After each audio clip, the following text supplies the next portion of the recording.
trying to look up your slides to go back during, so. It seems like the fish population has greatly declined, and if we're trying to achieve a really low number and not achieve something that should be achieved, is just my question. Yeah, I'll answer part of that, and I'm going to turn the rest over to Howard. The current populations of Spring Run and Steelhead and Deer and Mill and Antelope Creek are not what the watersheds need. They're low, they're depressed. I think NOAA has some target goals for rebuilding these populations. Well, I would really think in terms of the question is how many fish can these watersheds hold, and I think in terms of the spawning habitat and the holding habitat, when you look at that together, I think it's probably somewhere around 2,000 to 3,000 fish is probably a reasonable low level for carrying capacity. But so 2 is really out of 2. If we see 2,000 fish in either one of these watersheds, 2? Well, I think 2 was a number at a certain point. So it's like 0.01% or something. Interesting. I think in 2010 there was a mortality event on Deer Creek below Stanford Vina Ranch Irrigation Dam.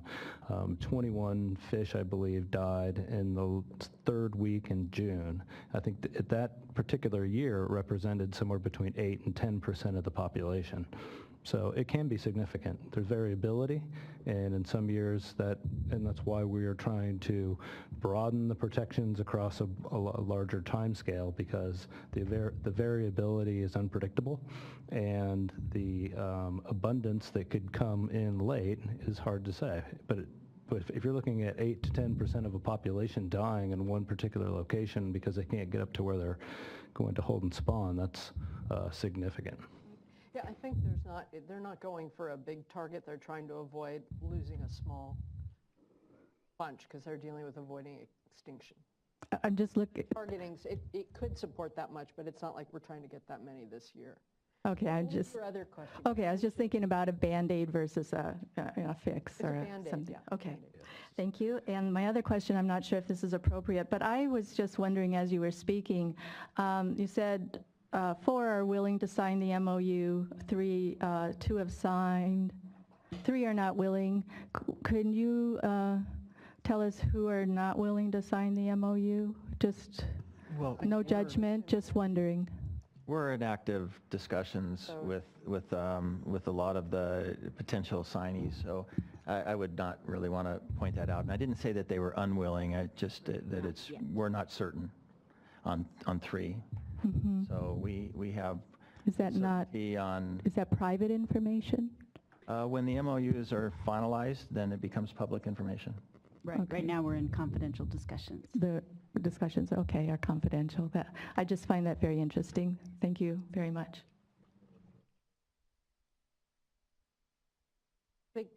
Someone can get you a list of who all the water rights holders are, and you could figure it out by the process of elimination. So it's not like it's secret.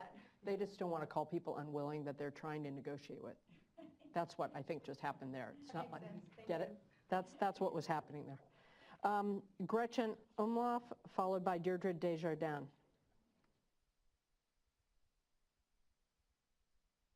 Hi, I'm Gretchen. I'm with NOAA Fisheries. I work under Howard Brown in the protected resources. I'm the mill, deer, antelope, and Butte Creek biologist. I just wanted to add some point of clarification. There's 5 places on Mill and Deer Creek that need fixing: Lower Deer Creek Falls, DCID, Stanford Vina, Ward Dam, and Upper Dam. Ward Dam and Upper Dam actually in the exposed siphon on Mill Creek. So I just wanted to give you a little bit of information. Last year, one of the results of these processes helped the NOAA recovery team, Howard Brown, Brian Elrott, to secure an extra $2 million in funding to fix these 5 spots. And I wasn't sure if everyone was aware of that. And we're in the intensive process of doing technical review with the hired engineering firms. That's created a lot of work for designers. Our Santa Rosa design team and the recovery plan coordinator, Brian Elrott, at our office along with Fish and Wildlife. It's been an intensive, probably 5-6 year effort. So I just wanted to point that out. I should have just handed these guys a note Oh, that's to great. clarify that, but That's helpful. it's been a very, very positive development, and I wanted to say that the diverters that have been working on these projects with us have been very positive, very friendly, and kudos to them and to the board. It's a group process, and I would encourage us, even though this is maybe a backstop, I personally don't see it that way. I see this as us supporting each other and working with the diverters to, I mean, there's good relationships that we're building with them. So through this process, and some of them have been transformed. As Curtis can attest to, he's seen people who don't want to work with Fish and Wildlife, and now we're working together. So I just wanted to point that out. Thank you. Ms. Desjardins?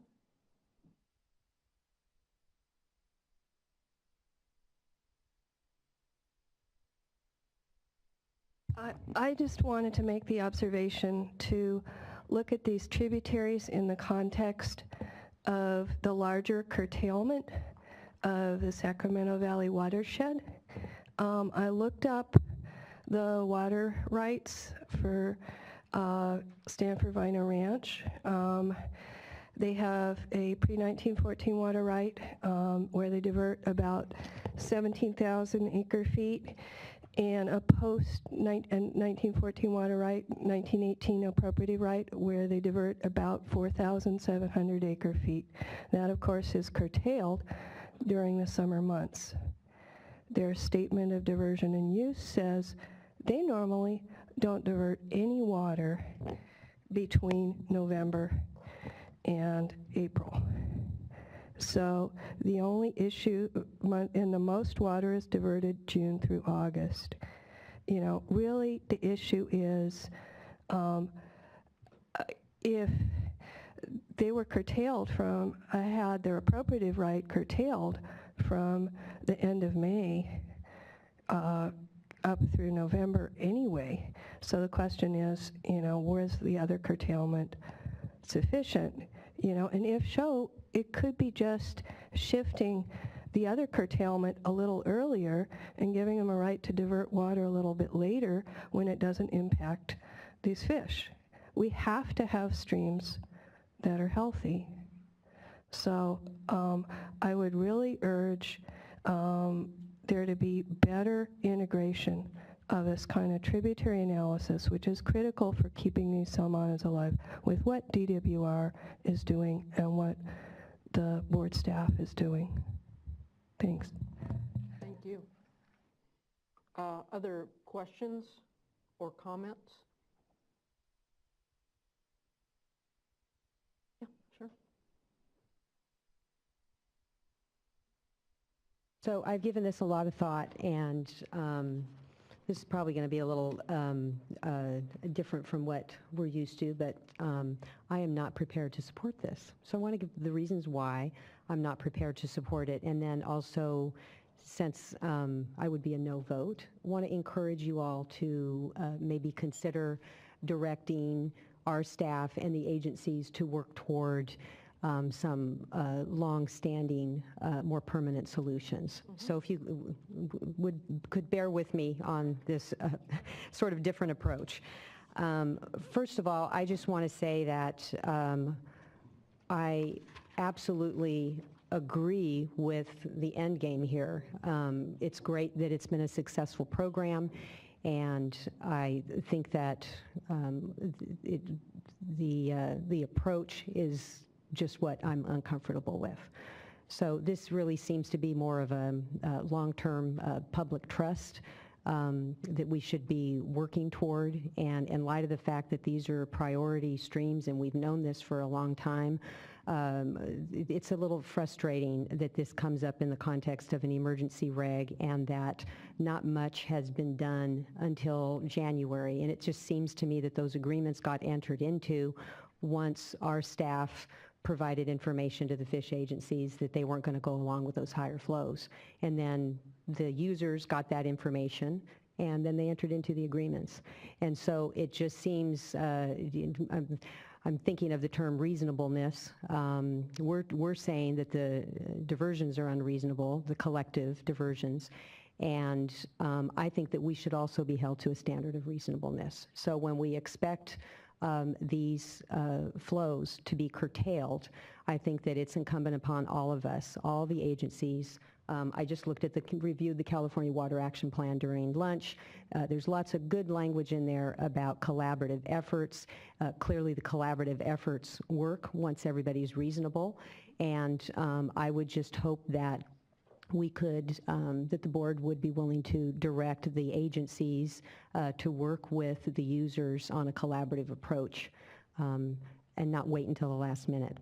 So in terms of the reason that I'm objecting to this tool, calling these diversions unreasonable, and I realize that we've got the light case to be looking at because that's a collective diversion as well. But I took a look at the light case, and I think that it's important to note that there's I think some distinctions that are worth noting. So in that case, the board did not prohibit the use of water. They determined that it was unreasonable if the diverters did not comply with the water demand management plan. And in this instance, we are actually curtailing diversions. Another thing that... Wait, just so I understand, we're curtailing it above a certain right. level? That's true. We're not... That's true. I mean, to me, there's a distinction. And, you know, reasonable minds may differ. But I took a look at the case because I just wanted to make sure that before taking this stand that, you know, I was thoughtful. So another thing that comes up in the case is that there's a lot of language about alternatives.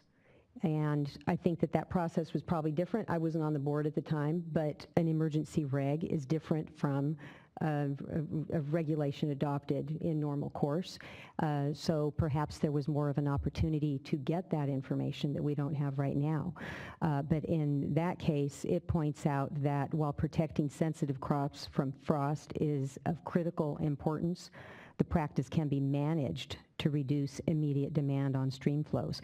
And then the court goes through, growers can minimize the use of sprayed water by more precisely targeting truly threatened acreage, better forecasting and temperature monitoring so that you actually, you know, they engage in those diversions when they actually need them.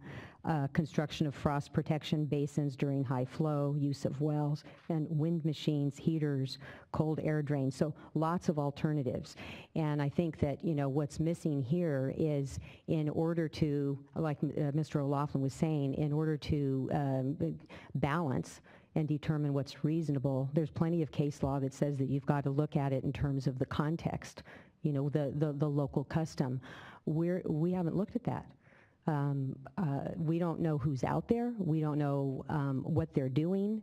We don't know what irrigation systems they're using, how efficient they're being, permanent crops, row crops, livestock, needs for livestock. So if you happen to be junior and you've got livestock, I just have a real hard time saying that that diversion is unreasonable. So that's what's troubling me. And maybe it's me being a purist, but again, I just am not comfortable with the tool, but am comfortable with the end result. So hopefully we can do this different next year, and we won't be back with the same sort of request. Very thoughtful. How would we frame that? I have to confess that while I do think it's within our authority, I would like us to have taken a different tack or a more aggressive tack of thinking about, we obviously could start looking at the individual alternatives and individual users as well, but there's a lot that's been going on in here, and I would like it collectively more brought together that is in keeping with the Water Action Plan. I mean, I think we do need to do this. I don't want to do it this way next year, and I certainly want to be able to work with folks very closely now. I mean, it's clearly there are disconnects, and I'm not blaming any one side or the other, but there's clearly not, people can disagree, but there are different planets happening here. So I would like to see more engagement in between. Good. This is a good discussion. I respect Board Member Diadamo's points about the tool. I think I'm also then on the other side there's a certain struggle, we've been talking about it all day as far as the drought and where we're reaching certain critical points of potential no return. I think there's a reasonable assertion that there be a requirement for such significant watersheds that are stressed 2 years in a row for us to be responsive at our level and to set the bar to ensure sustainability through the drought. But to what I've described to folks in this regulation, it sets up a hierarchy where we show a deference to voluntary collaborative approaches. I hear loud and clear that people feel coerced, but on the other hand, we're getting folks together and creating relationships and the collaboration that may not otherwise occur if there's not some kind of a quote-unquote backstop. So I think a pragmatic approach is to bring forward what we did last year. This is an interim emergency type regulation. The long-term planning and rules of the road, there needs to be a commitment from our agencies to work on that so that it's a long-term rule book that the locals have confidence in, and that makes it more sustainable. So I'm inclined to still support staff recommendation, but recognize those important points, that for sustainability of our system, not just the water resource system, but the water rights system, we have to engage and go through a proceeding with integrity in the long run.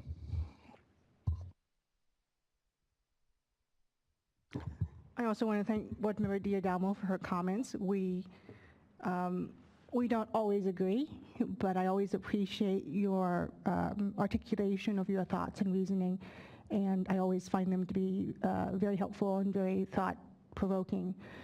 I also would agree with Board Member Moore that as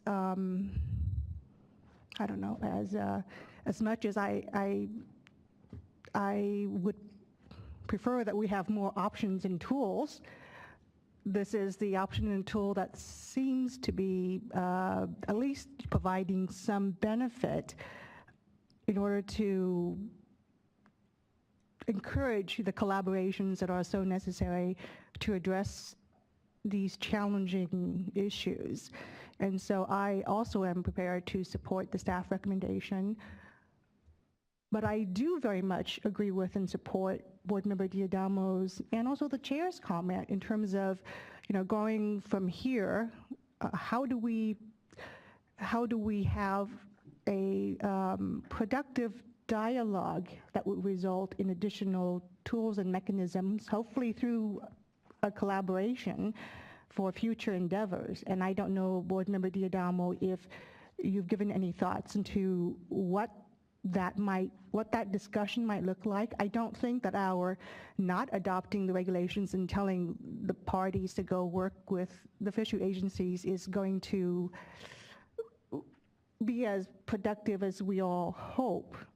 Is there, and maybe this is a discussion for another day, another board meeting, but in the event that you have given some thought and have some ideas, I'd love to also be able to consider that today as we act on this item. Well, I actually have, and I did spend some time on this.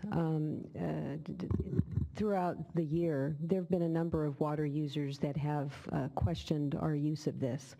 And I regret that I didn't spend time on it sooner, but once staff started to brief us, that's when I reached out and have had a number of discussions, one in which Mr. Loeffler and Mr. Howard were involved, and we did have a pretty good discussion about other options, but there are no other clear options. I think that in this time between now and this time next year, it would be helpful if we could spend some time on it to see what's done in other areas on flow agreements in order to make them enforceable. These streams are under adjudication, so to the extent that the users would be interested in security and stability, maybe they'd be willing to go back in and get an amendment of the order.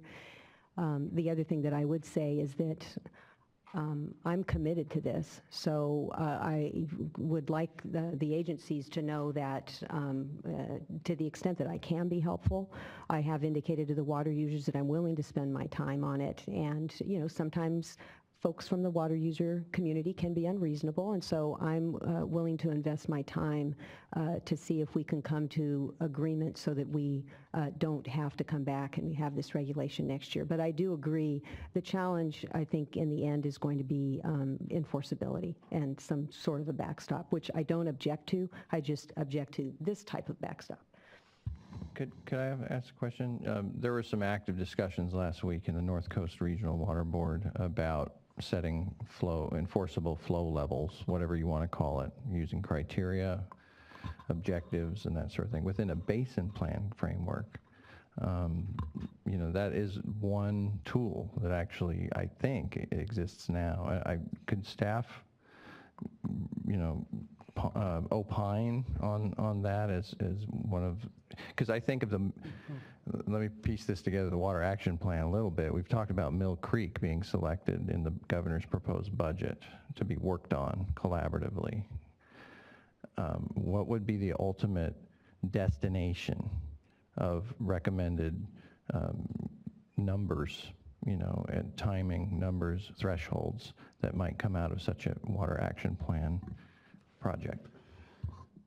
Sure. So, you know, we've talked a number of times about different vehicles. One approach is to adopt, and I'm sort of jumping to sort of your final question. There are some other parts to it, but one approach is to adopt water quality objectives, or well, you could call them flow objectives under state law. You know, the question would be, where do you put them? You could, of course, put them in a regional board basin plan. If the state board were to adopt them, you might want to have, you know, we have an inland surface waters plan. You might want to start putting them in there as sort of a place where the water board is keeping its flow objectives. Once you adopt flow objectives, you get into, well, how do you implement them? And that's when you often get to what Board Member D'Adamo is getting to is, well, how do we get a collaborative process rolling once you start working through the flow objective setting process? And that's why I'm a little, I mean, perhaps, I don't know, concerned is the right word. It's that to the assumption that, well, we don't want to be back here again next year. My experience in this sort of flow setting approach and then the collaborative approach that follows to actually get something that, you know, can have, you know, be solid and be something that we can count on moving forward.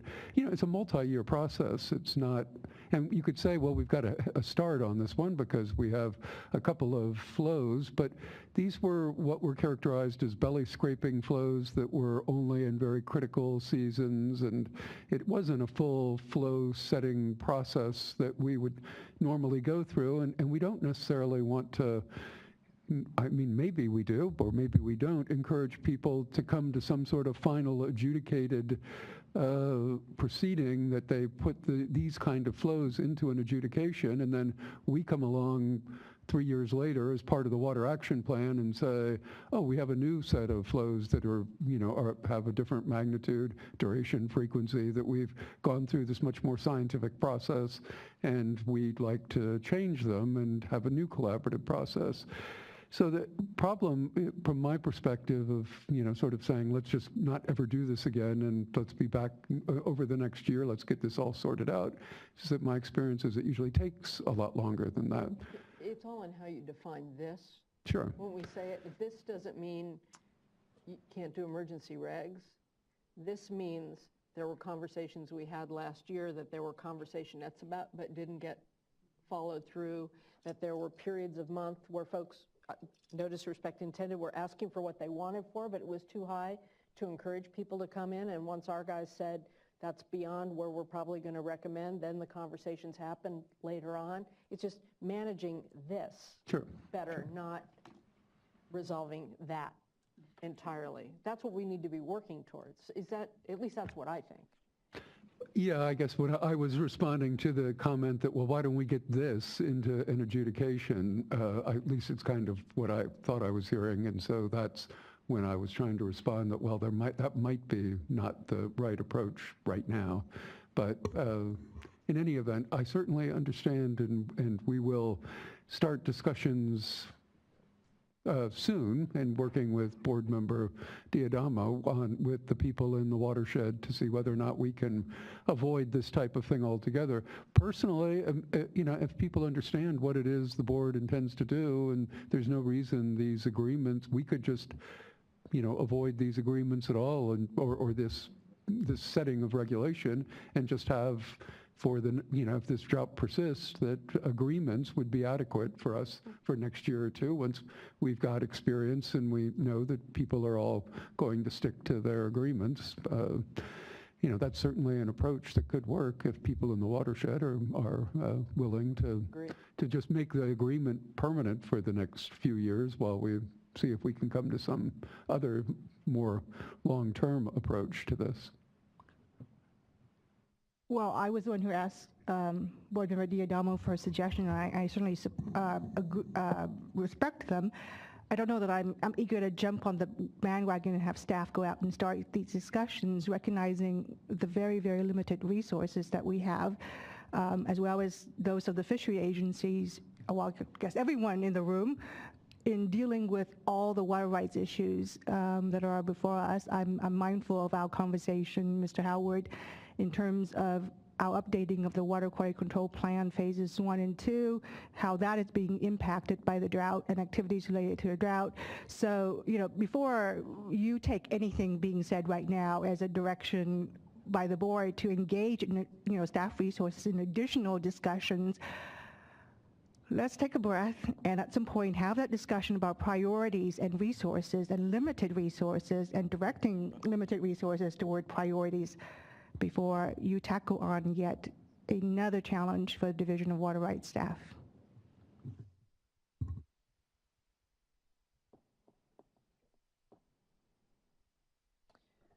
I like the take a breath part, but I would like a strategy for how we move forward. I don't think we're going to design it while we're sitting right here, mindful of the workload, but I would like to debrief on this one relatively quickly, and you can do that individually with us, and that then an alternative may emerge. Sure. Because while I disagree on our legal authorities, I don't disagree with Board Member Diadamo on the hope that there are other things we could do to make the conflict smaller and do more for the fish, since this is one of our priority areas anyway, and there's a lot going on. Pulling it together in a grander strategy along with the fish agencies makes some sense, and we actually do have some tools that we didn't have before. Yeah, and I'll just say that with respect to the water quality control plan, this could send a message depending on how we deal with it. And I'll just say that water users on phase 1 look at this and think that it's a sign of the board being unreasonable. And if we were to collaborate and move forward with an agreement, I think that's a sign of what we would want to see in these other watersheds anyway. So I think it'll pay off, in dividends. I agree with you that this resources are strapped, so I'm not looking at an effort that's going to take up a lot of time, and obviously we can hear what staff has to recommend, but mainly what I'd like to see out of this is that I think that those, for the most part, those discussions are occurring with the fish agencies, and as far as our involvement, to just encourage and press as much as possible. I don't know that we need to be in there every step of the way. Well, I'm sure we'll have additional discussions, but I think it's a matter of our staff, the same limited pool of staff, being engaged in multiple discussions along the way. And I will agree that, obviously there are a lot of stakeholders watching this effort as well as the water quality control plan update effort and drawing comparisons. And I would say that, without putting words in their mouth, I think there'll be those. You mentioned the water users. I think there'll be those in the environmental and NGO sector who also think we're being unreasonable in not taking enough of aggressive action to protect fisheries. So, it depends on perspective. Okay.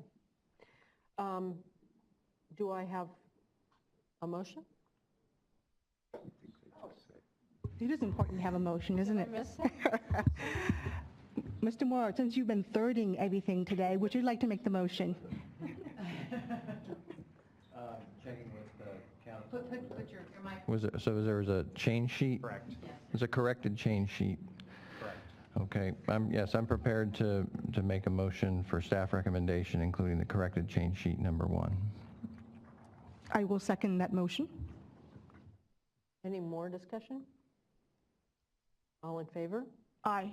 Aye. Oppose? No. The motion carries, and thank you all for your attention. And we will now take a 10-minute break, and then we will come back to our next item.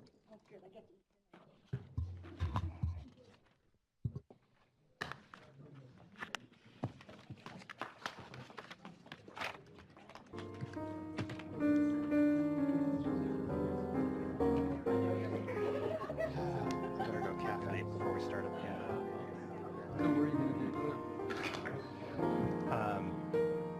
I was going to run over to Naked Lounge. Can I grab you something? Don't worry about the money. What would you like? Just give me a couple of... What are you going to get? Probably coffee. Maybe iced coffee. You carry 2?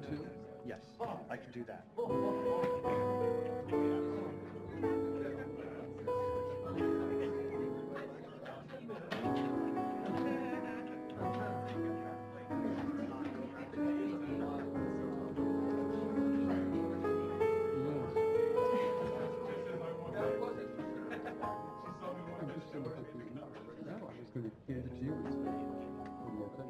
I was just going to tell her like that other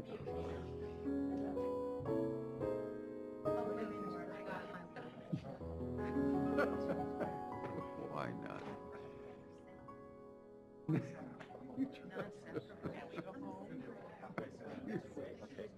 You guys are going to... She was so nice. The whole day, yeah. She's very pleasant.